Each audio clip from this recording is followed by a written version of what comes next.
दुर्गा सप्तशतीः सिद्धकुञ्जिका स्तोत्रम्। शिव उवाच शृणु देवी परवक्ष्यामि कुञ्जिका स्तोत्रमुत्तमम्। येन मन्त्रप्रभावेण चण्डिकापः शुभो भवेत्। न कवचं नार्ग्ला स्तोत्रं कीलिकं न रहस्यकं न सूक्तं नापि ध्यानं च नान्यासो न चावार्चनम्।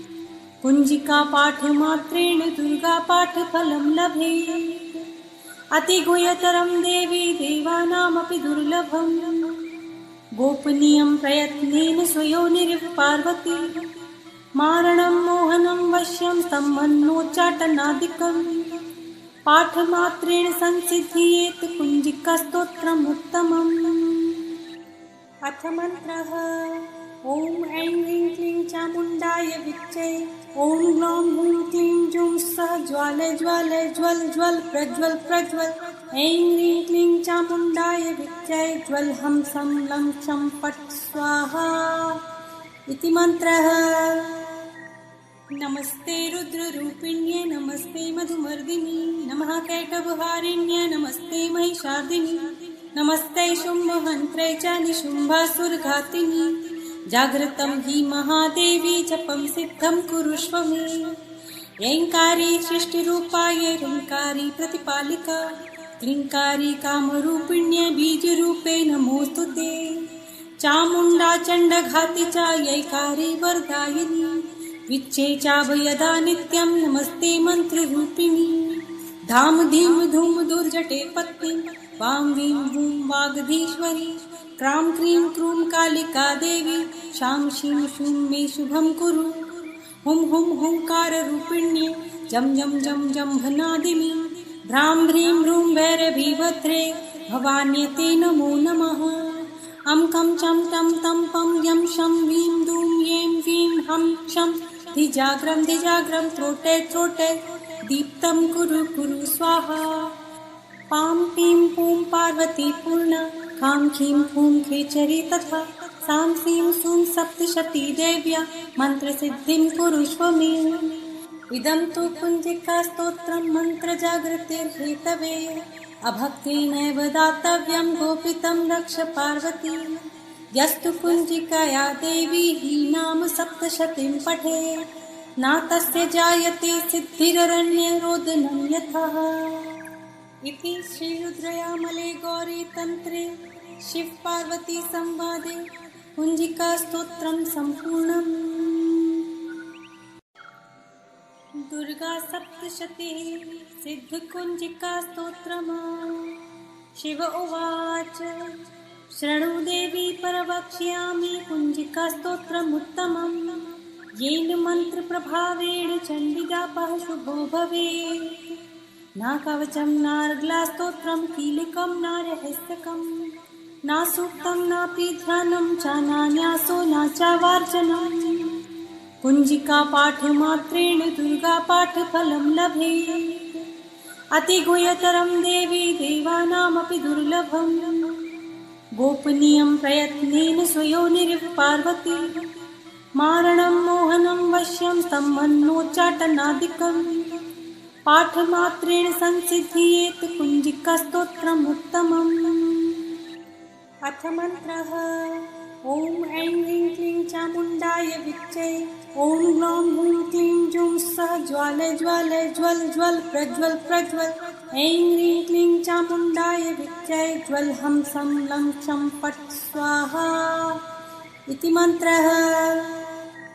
नमस्ते रुद्ररूपिण्ये नमस्ते मधुमर्दिनी नमः कैटभहारिण्ये नमस्ते महिषार्दिनी नमस्ते शुम्भहन्त्रे च निशुम्भासुरघातिनी। जागृतं हि महादेवी जपं सिद्धं कुरुष्व मे। ऐङ्कारी सृष्टिरूपाय ह्रीङ्कारी प्रतिपालिका क्लीङ्कारी कामरूपिण्ये बीजरूपे नमोऽस्तु ते। चामुण्डा चण्डघाति च यैकारी वरदायिनी विच्चे चाभयदा नित्यं नमस्ते मन्त्ररूपिणी। धाम धीम धूम दुर्जटे पत्नी वां वीं हूं वागधीश्वरी। क्रां क्रीं क्रूं कालिका देवी शां शीं शूं मे शुभं कुरु। हुं हुं हुंकाररूपिण्ये जं जं जं जम्भनादिनि भ्रां ह्रीं ह्रूं भैरवीभद्रे भवान्यते नमो नमः। अं कं चं तं तं पं यं शं वीं दूं यें वीं हं क्षं धिजाग्रं धिजाग्रं त्रोटे त्रोटे दीप्तं कुरु कुरु स्वाहा। पां पीं पूं पार्वती पूर्णा खां खीं फूं खेचरी तथा सां सीं सूं सप्तशती देव्या मन्त्रसिद्धिं कुरुष्व मे। इदं तु कुञ्जिकास्तोत्रं मन्त्रजागृतेर्हेतवे अभक्तेनैव दातव्यं गोपितं रक्ष पार्वती। यस्तु कुञ्जिकाया देवी हि नाम सप्तशतीं पठे न तस्य जायते सिद्धिररण्यरोदनं यथा। इति श्रीरुद्रयामले गौरीतन्त्रे शिव-पार्वती संवादे कुञ्जिकास्तोत्रं सम्पूर्णम्। दुर्गा सप्तशती सिद्धकुञ्जिकास्तोत्रम्। शिव उवाच शृणु देवी प्रवक्ष्यामि कुञ्जिकास्तोत्रमुत्तमम् येन मन्त्रप्रभावेण चण्डिकापः शुभो भवेत्। न कवचं नार्गलास्तोत्रं कीलिकं न रहस्यकं न सूक्तं नापि ध्यानं च नान्यासो न चावार्चनं। कुञ्जिकापाठमात्रेण दुर्गापाठफलं लभेत् अतिगुह्यतरं देवी देवानामपि दुर्लभम्। गोपनीयं प्रयत्नेन स्वयोनिरिव पार्वती मारणं मोहनं वश्यं सम्मन्नोच्चाटनादिकम् पाठमात्रेण संसिद्ध्येत् कुञ्जिकास्तोत्रमुत्तमम्। अथ मन्त्रः ॐ ऐं ह्रीं क्लीं चामुण्डाय विच्चे ॐ ग्लौं हूं क्लीं जूं सः ज्वालय ज्वालय ज्वल ज्वल प्रज्वल प्रज्वल ऐं ह्रीं क्लीं चामुण्डाय विच्चे ज्वल हं सं लं क्षं फट् स्वाहा इति मन्त्रः। नमस्ते रुद्ररूपिण्ये नमस्ते मधुमर्दिनि नमः कैटभहारिण्ये नमस्ते महिषार्दिनि नमस्ते शुम्भहन्त्रे च निशुम्भासुरघातिनि जागृतं हि महादेवी जपं सिद्धं कुरुष्व मे। ऐङ्कारी सृष्टिरूपाय ह्रीङ्कारी प्रतिपालिका क्लीङ्कारी कामरूपिण्ये बीजरूपे नमोऽस्तु ते। चामुण्डा चण्डघाति च यैकारी वरदायिनी विच्चे चाभयदा नित्यं नमस्ते मन्त्ररूपिणी। धाम धीम धूम दुर्जटे पत्नी वां वीं हूं वागधीश्वरी क्रां क्रीं क्रूं कालिका देवी शां शीं शूं मे शुभं कुरु। हुं हुं हुंकाररूपिण्ये जं जं जं जम्भनादिनि भ्रां ह्रीं ह्रूं भैरवीभद्रे भवान्यते नमो नमः। अं कं चं तं तं पं यं शं वीं दूं यें वीं हं क्षं धिजाग्रं धिजाग्रं त्रोटे त्रोटे दीप्तं कुरु कुरु स्वाहा। पां पीं पूं पार्वती पूर्णा खां खीं फूं खेचरी तथा सां सीं सूं सप्तशती देव्या मन्त्रसिद्धिं कुरुष्व मे। इदं तु कुञ्जिकास्तोत्रं मन्त्रजागृतेर्हेतवे अभक्तेनैव दातव्यं गोपितं रक्ष पार्वती। यस्तु कुञ्जिकाया देवी हि नाम सप्तशतीं पठे न तस्य जायते सिद्धिररण्यरोदनं यथा। इति श्रीरुद्रयामले गौरीतन्त्रे शिव-पार्वती संवादे कुञ्जिकास्तोत्रं सम्पूर्णम्। दुर्गा सप्तशती सिद्धकुञ्जिकास्तोत्रम्। शिव उवाच शृणु देवी प्रवक्ष्यामि कुञ्जिकास्तोत्रमुत्तमम् येन मन्त्रप्रभावेण चण्डिकापः शुभो भवेत्। न कवचं नार्गलास्तोत्रं कीलिकं न रहस्यकं न सूक्तं नापि ध्यानं च नान्यासो न चावार्चनं। कुञ्जिकापाठमात्रेण दुर्गापाठफलं लभेत् अतिगुह्यतरं देवी देवानामपि दुर्लभम्। गोपनीयं प्रयत्नेन स्वयोनिरिव पार्वती मारणं मोहनं वश्यं सम्मन्नोच्चाटनादिकम् पाठमात्रेण संसिद्ध्येत् कुञ्जिकास्तोत्रमुत्तमम्। अथ मन्त्रः ॐ ऐं ह्रीं क्लीं चामुण्डाय विच्चे ॐ ग्लौं हूं क्लीं जूं सः ज्वालय ज्वालय ज्वल ज्वल प्रज्वल प्रज्वल ऐं ह्रीं क्लीं चामुण्डाय विच्चे ज्वल हं सं लं क्षं फट् स्वाहा इति मन्त्रः। नमस्ते रुद्ररूपिण्ये नमस्ते मधुमर्दिनी नमः कैटभहारिण्ये नमस्ते महिषार्दिनी नमस्ते शुम्भहन्त्रे च निशुम्भासुरघातिनी जागृतं हि महादेवी जपं सिद्धं कुरुष्व मे। ऐङ्कारी सृष्टिरूपाय ह्रीङ्कारी प्रतिपालिका क्लीङ्कारी कामरूपिण्ये बीजरूपे नमोऽस्तु ते। चामुण्डा चण्डघाति च यैकारी वरदायिनी विच्चे चाभयदा नित्यं नमस्ते मन्त्ररूपिणी धाम धीम धूम दुर्जटे पत्नी वां वीं हूं वागधीश्वरी क्रां क्रीं क्रूं कालिका देवी शां शीं शूं मे शुभं कुरु हुं हुं हुंकाररूपिण्ये जं जं जं जम्भनादिनी भ्रां ह्रीं ह्रूं भैरवीभद्रे भवान्यते नमो नमः।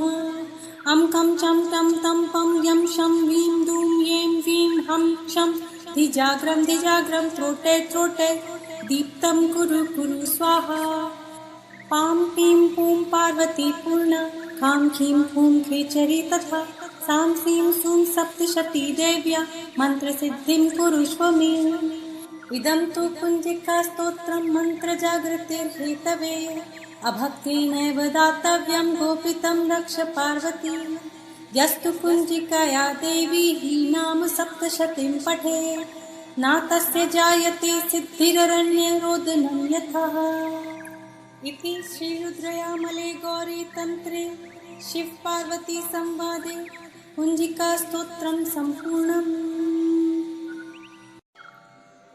दुर्गा सप्तशतीः सिद्धकुञ्जिकास्तोत्रम्।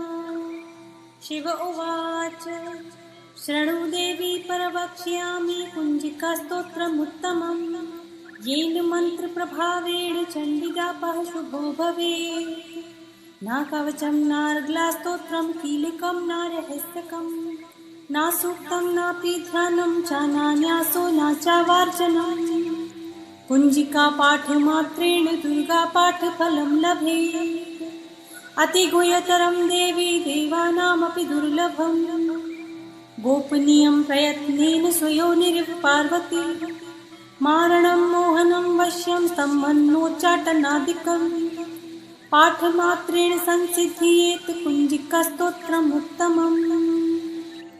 अथ मन्त्रः ॐ ऐं ह्रीं क्लीं चामुण्डाय विच्चे ॐ ग्लौं हूं क्लीं जूं सः ज्वालय ज्वालय ज्वल ज्वल प्रज्वल प्रज्वल ऐं ह्रीं क्लीं चामुण्डाय विच्चे ज्वल हं सं लं क्षं फट् स्वाहा इति मन्त्रः। नमस्ते रुद्ररूपिण्ये नमस्ते मधुमर्दिनी नमः कैटभहारिण्ये नमस्ते महिषार्दिनी नमस्ते शुम्भहन्त्रे च निशुम्भासुरघातिनी जागृतं हि महादेवी जपं सिद्धं कुरुष्व मे। ऐङ्कारी सृष्टिरूपाय ह्रीङ्कारी प्रतिपालिका क्लीङ्कारी कामरूपिण्ये बीजरूपे नमोऽस्तु ते। चामुण्डा चण्डघाति च यैकारी वरदायिनी विच्चे चाभयदा नित्यं नमस्ते मन्त्ररूपिणी धाम धीम धूम दुर्जटे पत्नी वां वीं हूं वागधीश्वरी क्रां क्रीं क्रूं कालिका देवी शां शीं शूं मे शुभं कुरु हुं हुं हुंकाररूपिण्ये जं जं जं जम्भनादिनी भ्रां ह्रीं ह्रूं भैरवीभद्रे भवान्यते नमो नमः। अं कं चं तं तं पं यं शं वीं दूं यें वीं हं क्षं धिजाग्रं धिजाग्रं त्रोटे त्रोटे दीप्तं कुरु कुरु स्वाहा। पां पीं पूं पार्वती पूर्णा खां खीं फूं खेचरी तथा सां सीं सूं सप्तशती देव्या मन्त्रसिद्धिं कुरुष्व मे। इदं तु कुञ्जिकास्तोत्रं मन्त्रजागृतेर्हेतवे अभक्तेनैव दातव्यं गोपितं रक्ष पार्वती यस्तु कुञ्जिकाया देवी हि नाम सप्तशतीं पठे न तस्य जायते सिद्धिररण्ये रोदनं यथा। इति श्रीरुद्रयामले गौरीतन्त्रे शिव-पार्वती संवादे कुञ्जिकास्तोत्रं सम्पूर्णम्। दुर्गा सप्तशतीः सिद्धकुञ्जिकास्तोत्रम्। शिव उवाच शृणु देवी प्रवक्ष्यामि कुञ्जिकास्तोत्रमुत्तमम्। येन मन्त्रप्रभावेण चण्डिकापाः शुभो भवेत्। न कवचं नार्ग्लास्तोत्रं कीलिकं न रहस्यकं न सूक्तं नापि ध्यानं च नान्यासो न च वार्चनम्। कुञ्जिकापाठमात्रेण दुर्गापाठफलं लभेत्। अतिगुह्यतरं देवी देवानामपि दुर्लभम्। गोपनीयं प्रयत्नेन स्वयोनिरिव पार्वती। मारणं मोहनं वश्यं सम्मन्नोच्चाटनादिकम्। पाठमात्रेण संसिद्ध्येत् कुञ्जिकास्तोत्रमुत्तमम्। अथ मन्त्रः। ॐ ऐं ह्रीं क्लीं चामुण्डाय विच्चे। ॐ ग्लौं हूं क्लीं जूं सः ज्वालय ज्वालय ज्वल ज्वल प्रज्वल प्रज्वल। ऐं ह्रीं क्लीं चामुण्डाय विच्चे ज्वल हं सं लं क्षं फट् स्वाहा इति मन्त्रः। नमस्ते रुद्ररूपिण्ये नमस्ते मधुमर्दिनी नमः कैटभहारिण्ये नमस्ते महिषार्दिनी नमस्ते शुम्भहन्त्रे च निशुम्भासुरघातिनी। जागृतं हि महादेवी जपं सिद्धं कुरुष्व मे। ऐङ्कारी सृष्टिरूपाय ह्रीङ्कारी प्रतिपालिका क्लीङ्कारी कामरूपिण्ये बीजरूपे नमोऽस्तु ते। चामुण्डा चण्डघाति च यैकारी वरदायिनी विच्चे चाभयदा नित्यं नमस्ते मन्त्ररूपिणी। धाम धीम धूम दुर्जटे पत्नी वां वीं हूं वागधीश्वरी। क्रां क्रीं क्रूं कालिका देवी शां शीं शूं मे शुभं कुरु। हुं हुं हुंकाररूपिण्ये जं जं जं जम्भनादिनी। भ्रां ह्रीं भ्रूं भैरवीभद्रे भवान्यते नमो नमः। अं कं चं तं तं पं यं शं वीं दूं यें वीं हं क्षं धिजाग्रं धिजाग्रं त्रोटे त्रोटे दीप्तं कुरु कुरु स्वाहा। पां पीं पूं पार्वती पूर्णा खां खीं खूं खेचरी तथा सां सीं सूं सप्तशती देव्या मन्त्रसिद्धिं कुरुष्व मे। इदं तु कुञ्जिकास्तोत्रं मन्त्रजागृतेर्हेतवे। अभक्तेनैव दातव्यं गोपितं रक्ष पार्वती। यस्तु कुञ्जिकाया देवी हि नाम सप्तशतीं पठेत् न तस्य जायते सिद्धिररण्ये रोदनं यथा। इति श्रीरुद्रयामले गौरीतन्त्रे शिव-पार्वती संवादे कुञ्जिकास्तोत्रं सम्पूर्णम्। दुर्गा सप्तशतीः सिद्धकुञ्जिकास्तोत्रम्। शिव उवाच शृणु देवी प्रवक्ष्यामि कुञ्जिकास्तोत्रमुत्तमम्। येन मन्त्रप्रभावेण चण्डिकापाः शुभो भवेत्। न कवचं नार्ग्लास्तोत्रं कीलिकं न रहस्यकं न सूक्तं नापि ध्यानं च नान्यासो न च वार्चनम्। कुञ्जिकापाठमात्रेण दुर्गापाठफलं लभेत्। अतिगुह्यतरं देवी देवानामपि दुर्लभम्। गोपनीयं प्रयत्नेन स्वयोनिरिव पार्वती। मारणं मोहनं वश्यं सम्मन्नोच्चाटनादिकम्। पाठमात्रेण संसिद्ध्येत् कुञ्जिकास्तोत्रमुत्तमम्। अथ मन्त्रः। ॐ ऐं ह्रीं क्लीं चामुण्डाय विच्चे। ॐ ग्लौं हूं क्लीं जूं सः ज्वालय ज्वालय ज्वल ज्वल प्रज्वल प्रज्वल। ऐं ह्रीं क्लीं चामुण्डाय विच्चे ज्वल हं सं लं क्षं फट् स्वाहा इति मन्त्रः। नमस्ते रुद्ररूपिण्ये नमस्ते मधुमर्दिनी नमः कैटभहारिण्ये नमस्ते महिषार्दिनी नमस्ते शुम्भहन्त्रे च निशुम्भासुरघातिनी। जागृतं हि महादेवी जपं सिद्धं कुरुष्व मे। ऐङ्कारी सृष्टिरूपाय ह्रीङ्कारी प्रतिपालिका क्लीङ्कारी कामरूपिण्ये बीजरूपे नमोऽस्तु ते। चामुण्डा चण्डघाति च यैकारी वरदायिनी विच्चे चाभयदा नित्यं नमस्ते मन्त्ररूपिणी। धाम धीम धूम दुर्जटे पत्नी वां वीं हूं वागधीश्वरी। क्रां क्रीं क्रूं कालिका देवी शां शीं शूं मे शुभं कुरु। हुं हुं हुंकाररूपिण्ये जं जं जं जम्भनादिनि भ्रां ह्रीं भ्रूं भैरवीभद्रे भवान्यते नमो नमः। अं कं चं टं तं पं यं शं वीं दूं यें वीं हं क्षं धिजाग्रं धिजाग्रं त्रोटे त्रोटे दीप्तं कुरु कुरु स्वाहा।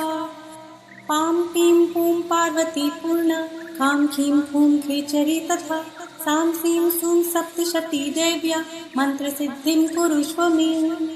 इदं तु कुञ्जिकास्तोत्रं मन्त्रजागृतेर्हेतवे अभक्तेनैव दातव्यं गोपितं रक्ष पार्वती। यस्तु कुञ्जिकया देवी हि नाम सप्तशतीं पठेत् न तस्य जायते सिद्धिररण्यरोदनं यथा। इति श्रीरुद्रयामले गौरीतन्त्रे शिव पार्वती संवादे कुञ्जिकास्तोत्रं सम्पूर्णम्।